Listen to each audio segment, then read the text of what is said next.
Salut, Inch'Allah تكونوا كامل بخير.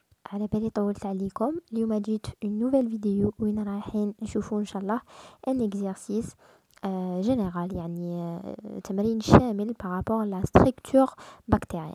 Donc, on a un schéma, c'est dessus un schéma d'une bactérie, sachant que 1 est une enveloppe qui permet à la bactérie de se défendre contre la phagocytose, alors que 2 est un élément important qui permet de classer la bactérie lors de coloration de grammes.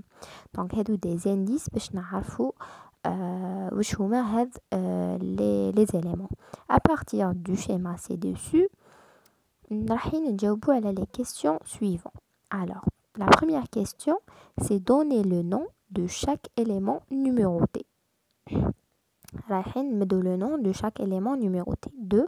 Comment peut-on détecter la présence de 1 au laboratoire? 3. Définir et donner le rôle de 7, l'élément 7. Et 4. Faire plusieurs questions. Donc A. Quelle est la fonction de 8? Quelle est sa structure? Comment peut-on le détecter au laboratoire? Et D. Quelles sont les différentes dispositions de 8? La dernière question, il y a la question numéro 5. Il y a aussi plusieurs questions. On a A. Quel est le composant principal de l'élément 2? De quoi il est constitué, ce composant?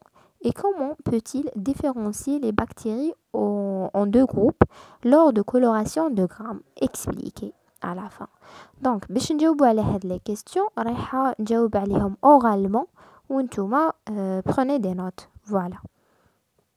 Maintenant, je vous les réponses. Donc, la première question qui est donner le nom de chaque élément numéroté. Par rapport le schéma, c'est dessus.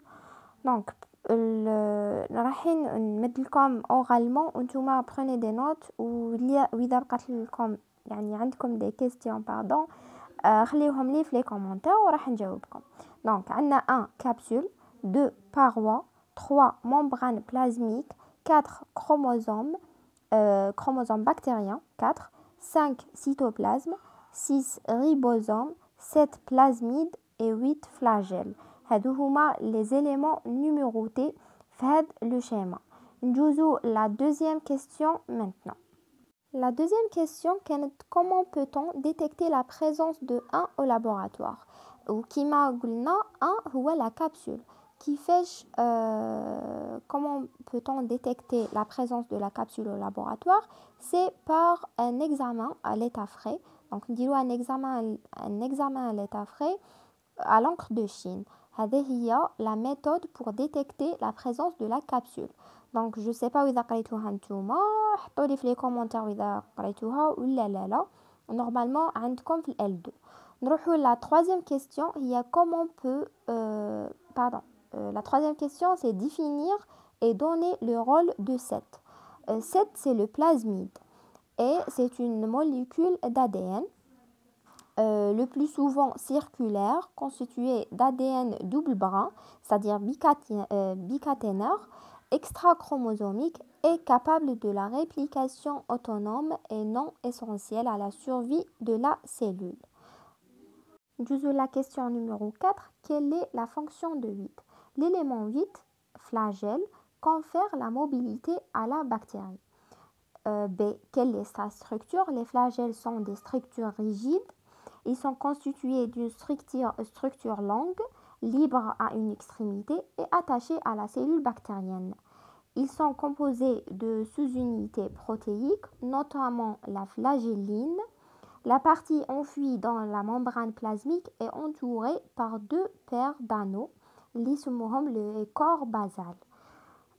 Les détails, je ne sais pas où ils sont, mais c'est l'essentiel. La troisième question, c'était comment peut-on le détecter? Comment peut-on le détecter au laboratoire? C'est par une méthode très simple.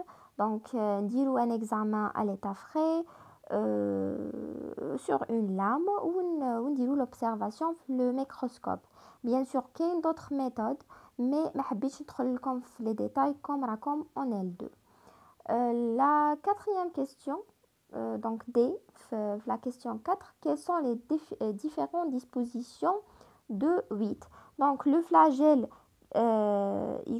capable يكونوا polaire, c'est-à-dire flagelle localisé à un ou deux pôles de la bactérie, ou capable يكونوا péritriche, c'est-à-dire flagelle répartie sur toute la surface de la bactérie.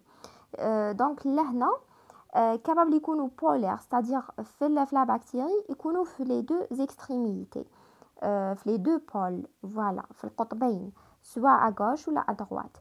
ولا يكونوا péritriche, c'est-à-dire يكونوا les flagelles partout في المحيط تاع la bactérie. Voilà, je la question numéro 5. Quel est le composant principal de l'élément 2? Le composant principal de l'élément 2, c'est le peptidoglycane. Le peptidoglycane. Ou l'élément 2, c'est la membrane plasmique, qui m'a dit. La deuxième, donc B, de quoi il est constitué ce composant?